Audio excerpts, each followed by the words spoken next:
warahmatullahi wabarakatuh. Saya Ayu Rahmadani, mahasiswa dari D3 RMIK Universitas Nusa Bangsa Surakarta, ingin menjelaskan tentang sistem reproduksi pada manusia.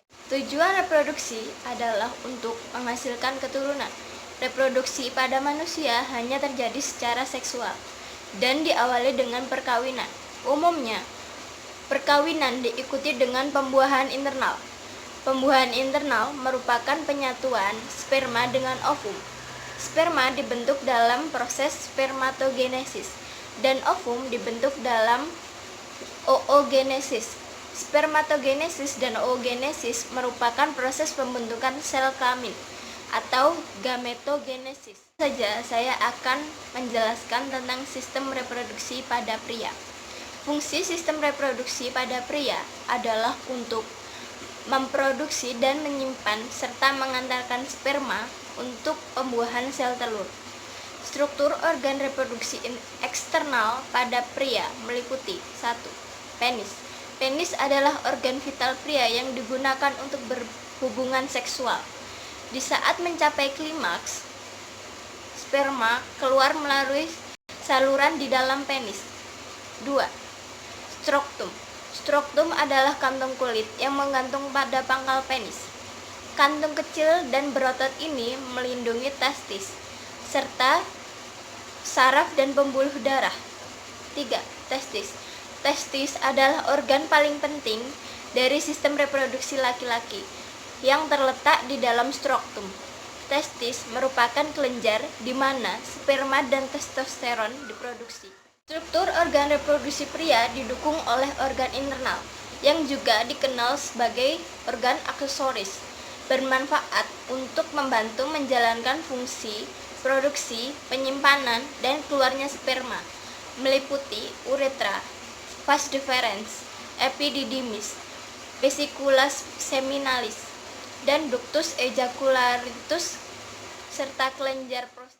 Selanjutnya, saya akan menjelaskan tentang sistem reproduksi wanita. Organ internal pada wanita meliputi 1. Tuba fallopi. Organ ini berbentuk tabung kecil yang menempel bagian atas rahim. Tuba fallopi berfungsi sebagai jalur sel telur untuk bergerak dari ovarium ke rahim. 2. Ovarium. Ovarium adalah kelenjar berbentuk oval kecil yang terletak di kedua sisi rahim. Ovarium menghasilkan sel telur dan hormon estrogen dan progesteron. 3. Vagina. Vagina adalah jalur yang menghubungkan serviks ke bagian luar tubuh. Vagina juga disebut sebagai jalan lahir. Pada saat berhubungan seksual, penis akan masuk ke dalam organ ini. 4. Uterus. Uterus atau rahim. Rahim adalah organ berongga berbentuk seperti buah pir yang merupakan tempat bagi janin berkembang semasa kehamilan. Spermatogenesis adalah proses pembentukan sel sperma di dalam testis pria. Sel sperma diproduksi pada tubulus seminiferus di dalam testis. Di dalam dinding tubulus, banyak sel yang tersebar secara acak yang disebut sel Sertoli. Sel ini berfungsi untuk memberikan makanan untuk sel sperma yang belum matang. Ketika sel sperma telah matang, induk memperbanyak diri dengan cara mitosis dan meiosis. Dari spermatogenium, sel sperma akan berubah menjadi spermatosit primer secara mitosis. Setelahnya, spermatosit primer membelah secara meiosis menjadi spermatosit sekunder yang berukuran sama. Melalui tahap meiosis kedua, spermatosit sekunder membelah diri lagi menjadi 4 spermatid yang sama bentuk dan ukuran. Spermatid merupakan tahap akhir sebelum akhirnya berubah menjadi sel sperma yang telah matang dan siap dikeluarkan bersama dengan air mani ketika seorang pria mengalami ejakulasi. Selanjutnya saya akan menjelaskan tentang oogenesis. Oogenesis dimulai dengan adanya mitosis dan meiosis. Mitosis adalah proses pembelahan sel yang menghasilkan dua gamet yang identik. Sementara itu, meiosis adalah pembelahan sel yang menghasilkan 4 gamet atau sel induk telur akan matang dan bermitosis menjadi oosit primer. Oosit primer sendiri nantinya akan bermeiosis menjadi 2 bagian menghasilkan oosit sekunder. Berbeda dengan proses spermatogenesis. Pembelahan meiosis pertama pada proses oogenesis mengalami perkembangan sitoplasma yang tidak seimbang. Akibatnya, ada satu oosit yang memiliki banyak sitoplasma, sedangkan oosit lainnya tidak memiliki sitoplasma.